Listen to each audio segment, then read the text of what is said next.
Essas são as 10 coisas que você precisa saber sobre a reforma tributária. Que confusão! Eu sei que o tema é chato, é complicado, mas por isso eu resumi em 10 pontos que você precisa saber. Tipo, quanto que vai começar a valer? Vou pagar mais imposto? Vai ter imposto de dividendo e de fundo imobiliário? Você sabia que 174 países do mundo já fizeram uma reforma tributária parecida com a do Brasil, mas o Brasil ainda tá de fora até hoje? Vou comentar tudo isso, os 10 pontos, e dar minha opinião no fim. Eu sou o Cezito Sperandi e esse é o canal Economica, a tradução da economia e dos investimentos. Sabe qual a aplicação mais segura para você fazer agora? Se inscrever aqui no canal e nunca mais perder nenhum vídeo. A gente tem vídeo todo dia e toda segunda e quinta às 5 da tarde tem um vídeo que nesse aqui. Na última segunda, por exemplo, a Yoyo falou qual investimento rende mais com essa queda da Selic, o Tesouro IPCA, o Tesouro Pré-fixado ou o próprio Tesouro Selic? Economiker que Economiker já deixou o like, e se você tá chegando agora, faz o seguinte, não deixa o like não, só se você gostar do vídeo mais pra frente, aí você deixa seu joinha, fechou? Partiu então ver as 10 coisas que você precisa saber sobre a reforma tributária com pontos negativos e positivos?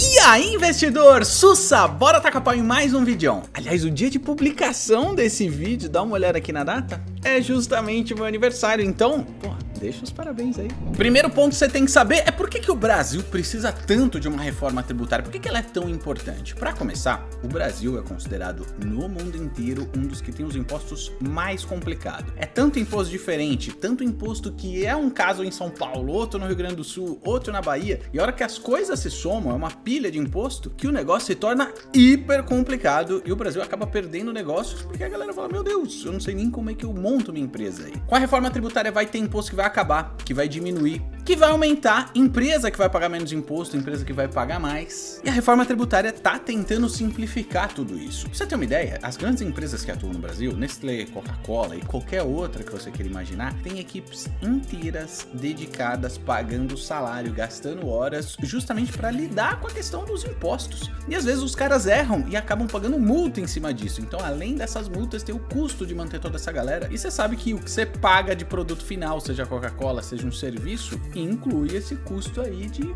complexidade dos tributos, dos impostos no Brasil. Você acha complicado declarar imposto de renda? Imagina uma empresa que lida com casos tipo esse aqui. Uma fabriquinha de bombom, se classificar esse produto como chocolate, ele pode pagar um imposto. Se ele classificar como wafer, ele paga outro. Tem um caso típico do McDonald's que você deve ter ouvido falar. Eles começaram a vender um sorvete com uma composição diferente para deixar de classificar como sorvete e passar a ser classificado em questão tributária como uma sobremesa láctea para pagar menos imposto. Imagina você ter que se preocupar com isso em vez de oferecer um melhor produto possível, a melhor experiência para o cliente. É esse tipo de coisa que a reforma tributária está tentando se propor a resolver. Mais um exemplo, o ICMS é um imposto regional de cada estado e tem 27 estados diferentes. Tem a unidade da federação que tem um livro do ICMS de 1000 páginas só para detalhar como é que você paga aquele imposto. E as empresas que fazem negócios com outros estados têm que pegar todas as composições do ICMS, que é um dos impostos que existem no Brasil, elevar a 27ª potência, porque são 27 estados, e combinar tudo isso para saber quanto vai pagar de imposto no final. Imagina a loucura que é. Se ainda não ficou claro, tem um indicador super interessante da Doing Business, que é promovido e calculado pelo Banco Mundial, que tenta medir a facilidade de se fazer negócios em cada país, de ter uma empresa lá operando.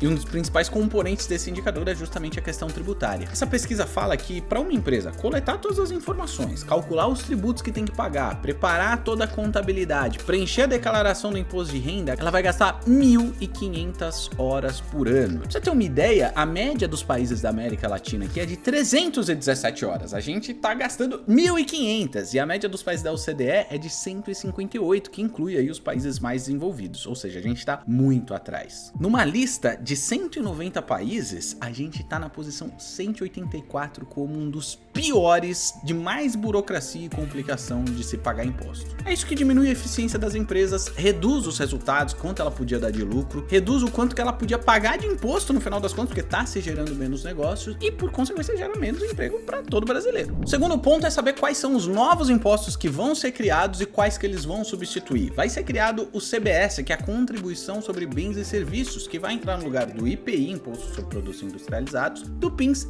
e do COFINS, que são 3 impostos federais cobrados pela União, não é por um estado ou por uma cidade. Fica tranquilo que não é você que vai pagar isso, todos esses impostos já são pagos aí pelos produtores e tá embutido no preço do bem, do produto, do serviço que você tá comprando no final das contas. O IBS é um novo imposto que vai ser criado, é um imposto sobre bens e serviços e vai entrar no lugar do ICMS, que é um imposto estadual, também pago pelas empresas, e do ISS, que é um imposto municipal, de cada cidade, também pago por cada instituição aí, por cada corporação. Quarto ponto que você tem que saber é a tributação sobre heranças, quanto de imposto vai pagar. Hoje no Brasil, cada estado tem autonomia para cobrar de uma maneira diferente quanto que vai ser tributado de herança na hora que alguém vai a óbito e vai deixar um patrimônio para o filho, para os herdeiros, para quem tem direito. O que está se falando é que pode ter uma taxação progressiva sobre as heranças, mas principalmente para quem tem grandes fortunas. Hoje tem o tal do ITCMD, que é o Imposto de Transmissão, Causa-Mortes e Doação, que em São Paulo é de 4% fixo. Então, se eu for a óbito e alguém for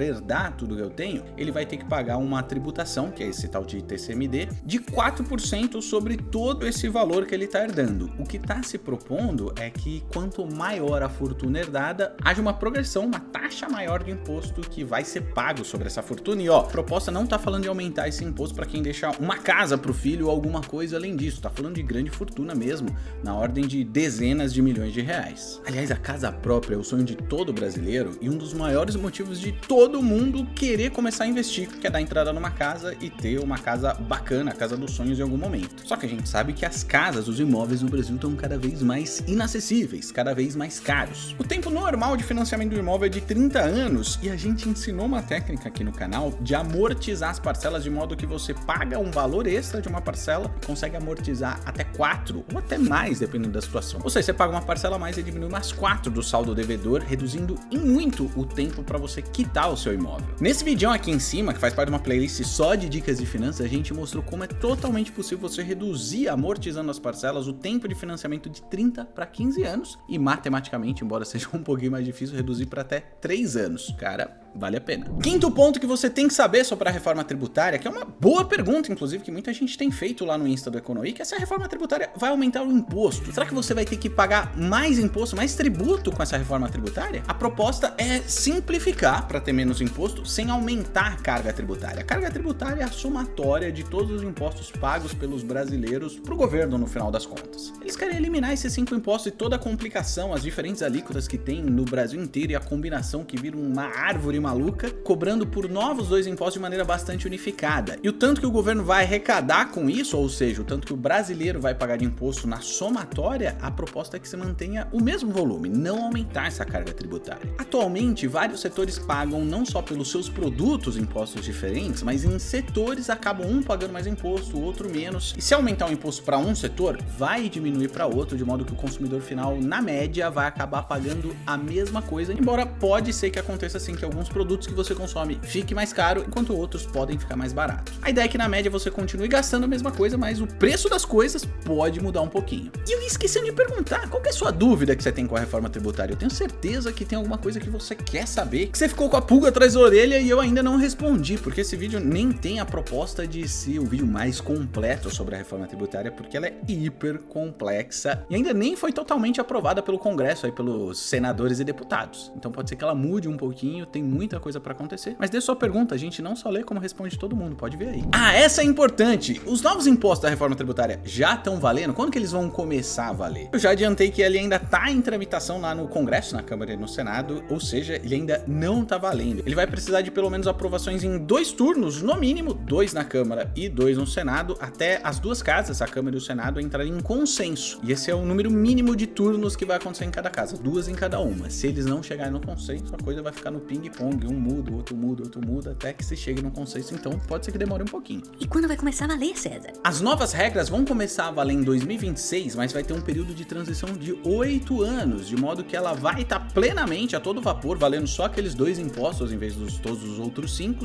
em 2033. Tudo de maneira bem gradual para ninguém começar a pagar muito mais imposto de uma vez e o outro muito menos e dar um choque, ou seja, aos pouquinhos as coisas vão mudando para ninguém se assustar com isso, embora já tenha muita gente assustada palhaçada só de pensar nesse assunto. O sétimo ponto é um ponto positivo. Como eu falei, alguns setores vão pagar mais impostos e outros menos. A indústria, que é um dos setores que mais pagam impostos, ou seja, as fábricas que fazem TV, geladeira, automóveis e assim por diante, tem impostos que podem chegar na ordem de 40% a 50%. Então, se ela vai vender uma geladeira de R$2.000, por exemplo, tem casos que ela paga mais R$1.000 de imposto e se acaba pagando 3.000 nessa geladeira. O lance é que todos os setores vão começar a pagar 25% de imposto, então o setor industrial vai ter uma boa redução da carga tributária e esses itens podem sim ficar mais baratos. A oitava coisa que você tem que saber é um ponto negativo, que é o setor de bens e serviços. E é um ponto que vai gerar muita controvérsia por aí, porque é um dos setores que mais empregam pessoas no Brasil. Bens e serviços, no final das contas, é tudo que a gente compra ou a gente paga para alguém fazer pela gente, ou seja, alimentos é um bem, roupa é um bem, médico é um serviço prestado, cabeleireiro, advogado, dentista, tudo isso deve ter aumento de imposto e esses serviços podem sim ficar mais caros, mas lembra que eu falei, né? Vai ser bem gradual, começar a valer em 2026 e só terminar a transição em 2033 para ninguém se assustar. Claro que tem exceções, a cesta básica, por exemplo, que hoje tem diferentes impostos em várias regiões diferentes do Brasil, vai ser taxa zero para qualquer lugar e vai ter outras isenções de não ter que pagar imposto, seja parcialmente ou totalmente para algumas coisas que são consideradas essenciais. Dependendo da atividade do setor de bens e serviços que a gente está falando, a alíquota pode passar aí de 5%, 7% para 25%, praticamente dobrando ou triplicando o tanto de imposto que esse setor vai pagar pelo serviço, pelo bem prestado. Isso não significa que o preço de todos esses bens e serviços vai dobrar ou vai triplicar. Até porque esses bens e serviços, se você parar para pensar, acaba usando muita coisa da indústria. Vamos pensar um cabeleireiro que usa uma maquininha de cortar o cabelo. Esse é um bem industrializado que vai ficar mais barato. E os custos reduzidos por esses serviços prestados também pode diminuir o potencial de aumento de preços desses bens, desses serviços para o consumidor final. Nona coisa que tem muita gente perguntando lá no Insta é se vai ter imposto sobre os dividendos das ações, sobre os fundos imobiliários, que é isento aqui no Brasil para quem é investidor. Você lembra que lá na época do Paulo Guedes já levantou essa bola e ia começar a pagar imposto sobre os fundos imobiliários e isso, felizmente, não deve acontecer, não é a expectativa, só que a coisa ainda tá lá na mão dos políticos, pode mudar tudo, então vamos ficar de olho. Você viu que até um Bima considera a gente aqui do Economic como uma das principais autoridades, um dos principais influenciadores de Tesouro Direto? Para comemorar, a gente fez o nosso e-book Mapa do Tesouro Direto, que mostra todas as estratégias do Economic desse investimento que é o mais seguro do Brasil. Tá de graça para você baixar e o link tá aqui na descrição. Décimo ponto que você tem que saber da reforma tributária é o tal do cashback. Vai ter cashback, sabe? Quando você gasta em alguma coisa e recebe uma grana de volta, vai ter isso também nos impostos. Esse é um negócio que vai acontecer para diminuir a desigualdade que tem aqui no Brasil. Então as pessoas que são as mais pobres vão ter gastos, vai ter imposto embutido em tudo que ela compra, em todo serviço que ela contrata, e ela vai ter direito a pegar uma parte disso de volta, que vai ser o tal do cashback aí da reforma tributária. Então não temos ainda tanta clareza de como isso vai acontecer, mas está sendo aprovado num ritmo bem acelerado aí pelos políticos, então vamos ficar de olho porque essa novidade aí vai começar a valer a partir de 2026. Sabe qual que é a minha opinião disso aí? Temos que começar falando dos riscos. Eu falei que tá na mão dos políticos resolverem como vai ser essa reforma tributária, ainda não tá finalmente aprovada e definitiva, e vai ter esse período de transição, ou seja, as coisas vão mudar de 2026 até 2033, só que até lá vai ter vários governos, a gente vai passar por vários presidentes diferentes, e a mudança dos impostos, os tributos que vai ser implementada pode ser muito diferente da que foi pensada agora ao longo do tempo, então esse é um risco de a gente tá tentando simplificar e a coisa ficar mais complicada ainda. De qualquer maneira, o Brasil já é um país famoso por ter um sistema complicado de tributação, de pagamento de impostos, além de ser um dos que mais cobram impostos no mundo. Descomplicar vai ser muito bom por si só, ter menos regra, um negócio muito mais simples da gente lidar. Eu mesmo tenho uma empresa, que é o Economic, e toda hora eu tenho que pagar um imposto que eu não imaginava, uma conta que eu errei, tem que ter um contador só para me ajudar a cuidar disso, e olha que é uma empresa bem pequena. Então descomplicar é muito bem-vindo e tem potencial sim de diminuir o preço das coisas, porque vai diminuir o custo das empresas com isso. Você já deve ter ouvido falar que tem a briga de estados, né? A tal da guerra tributária, guerra fiscal. Um estado promete não cobrar mais imposto de uma empresa, aí a Volks muda de São Paulo para Minas Gerais e tem toda essa guerra. A proposta é que tudo isso acabe, não vai ter mais essa briga. Vai ser basicamente tudo imposto federal e a União, né? O governo federal, no final das contas, vai ter que repassar essa grana de volta para os estados, porque hoje é o contrário, né? Muito estado tem autonomia de cobrar alguns impostos e repassa para a União. Então tem briga de interesse aí, tem esse complicômetro, que é uma guerra política, no final das contas, que é uma perda de autonomia dos estados. Além disso, vai ter uma criação de um órgão regulador, que é um conselho que vai fazer as leis tributárias, vai regular como está sendo implementado tudo isso aí e julgar qualquer treta que aconteça. É um órgão muito poderoso. Tem duas pessoas que manjam muito desse assunto. O Felipe Salto, que é uma das maiores autoridades nesse assunto, critica justamente esse órgão regulador aí e as isenções que estão sendo dadas para um setor ou para o outro. No final das contas, se acabar tendo muita isenção, muita exceção de gente que vai pagar menos imposto, setor que vai pagar menos imposto, o governo vai ter que aumentar a arrecadação e isso vai significar aumentar imposto que a gente paga. Então, se a ideia é que a gente não pague mais imposto com a reforma tributária, o que o Felipe Salto está dizendo é que corre esse risco sim, da gente pagar mais imposto por aí. Por outro lado, tem outras pessoas especialistas super respeitadas, o Bernardo Apim, inclusive, que eu trabalhei com ele na época que eu era sócio lá da LCA Consultores, que ele falou, cara, a reforma vai ser muito boa. Então, se você quer saber mais, eu diria para você buscar informações dessas pessoas hiper respeitadas para ver o que eles estão falando. Para quem investe, essa reforma tributária tem sim um potencial de melhorar o ambiente de negócios do Brasil, e melhorar o ambiente de negócios do Brasil significa que os investimentos passam a valer mais a pena também. E melhorar isso tem um reflexo imediato nos investimentos que passam também a ser mais seguros e mais lucrativos. Nesse vídeo aqui em cima, eu e a Yo mostramos como que a gente investiria nossos primeiros R$200, como a gente diversificaria essa grana, ensinando como investir na prática. A Selic vai cair, todo mundo já sabe, isso muda onde você tem que investir a grana, é disso que a gente falou aqui embaixo. Já deixou seu like, né? Agora clica nessa bolinha, se inscreve e nunca mais perde nada aqui do EconoWeek.